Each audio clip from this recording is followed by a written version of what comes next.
Back in the age when the gods still walked upon the earth, the deity whom we now worship as Rex Lapis was but one among many. In those days, the rumor among the common folk was that the Lord of Geo was a cold and unfeeling god. His conduct was just in all things and his judgments were rational and dispassionate, but he lacked normal human sentiment.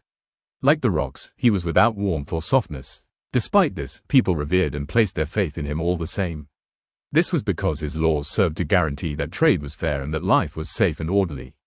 The Geo Archon grew in strength and stature because of the people's belief in him. But even gods are powerless to control the beliefs and doubts of their mortal followers. And even a god who is the guardian of justice has no means of instilling the words of his rules and regulations into the heart of every individual. In Mingyun village there was an incorrigibly irreverent jade craftsman who loved to jest. Whatever job he took on, he would complete it in the most unorthodox means imaginable, and would always finish the job on the very last day before it was due.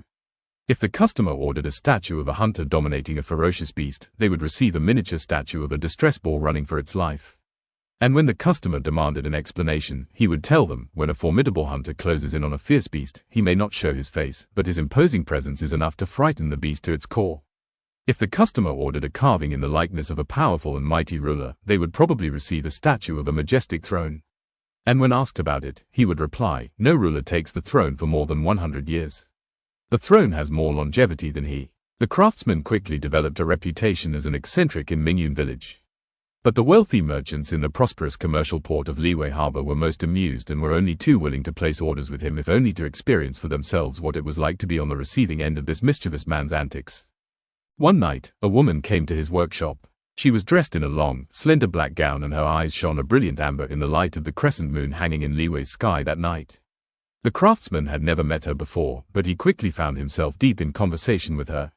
It was strange, she seemed acquainted with every vein of ore and deposit of jade in the village.